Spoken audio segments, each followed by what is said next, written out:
بسم اللہ الرحمن الرحیم۔ السلام علیکم ورحمۃ اللہ وبرکاتہ۔ ایک شخص تھا جو بڑا امیر و کبیر تھا۔ بہت بڑا اس کا کاروبار تھا جس میں درجنوں ملازمین تھے۔ اس کا گھر بھی کافی بڑا تھا، اس میں بھی نوکر چاکر کام کرتے تھے۔ دن بھر وہ اپنی بزنس میں مگن رہتا، شام کو گھر واپس آتا۔ اس کا جو اپنا بیڈ روم تھا اس کی صفائی ایک جوان العمر لڑکی کرتی تھی۔ ایک دن وہ اتفاق سے وقت سے پہلے گھر آ گیا۔ جب یہ اپنے کمرے میں آیا اور نوجوان لڑکی کو صفائی کرتے ہوئے دیکھا، بس شیطان نے اس کے دل میں خیال ڈالا کہ میں اس لڑکی کو روک لوں تو اس کی آواز کوئی نہیں سنے گا۔ اگر یہ میری کسی سے شکایت بھی کرے گی تو کوئی اس کی بات کو نہیں مانے گا۔ میں تو پورے پولیس اسٹیشن خرید سکتا ہوں۔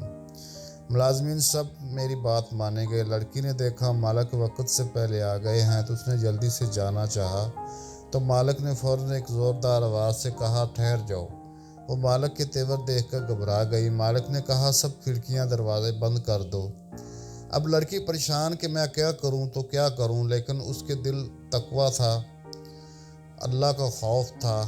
آنسو بہہ رہے ہیں، اللہ سے دعا بھی کر رہی ہے۔ چنانچہ اس نے ایک ایک کر کے سب کھڑکیاں دروازے بند کرنا شروع کر دیے۔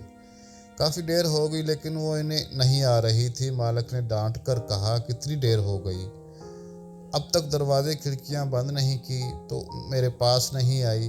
تو اس لڑکی نے روتے ہوئے کہا، مالک میں نے سارے دروازے بند کر دیے، ساری کھڑکیاں بند کر دیں، مگر ایک کھڑکی کو میں بہت دیر سے بند کرنے کی کوشش کر رہی ہوں لیکن مجھ سے بند نہیں ہو پا رہی۔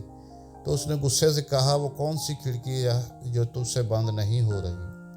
تو لڑکی نے کہا، میرے مالک جس کھڑکیوں سے انسان دیکھتے ہیں، جن کھڑکیوں سے مخلوق دیکھتی ہے، میں نے وہ ساری کھڑکیاں بند کر دی، لیکن جس کھڑکی سے رب العالمین دیکھتا ہے اس کھڑکی کو بہت دیر سے بند کرنے کی کوشش کر رہی ہوں لیکن مجھ سے بند نہیں ہو پا رہی۔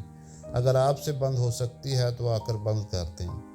فوراً بات سمجھ میں آ گئی کہ واقعی میں اپنے گناہوں کو انسانوں سے چھپا سکتا ہوں لیکن رب العالمین سے نہیں چھپا سکتا۔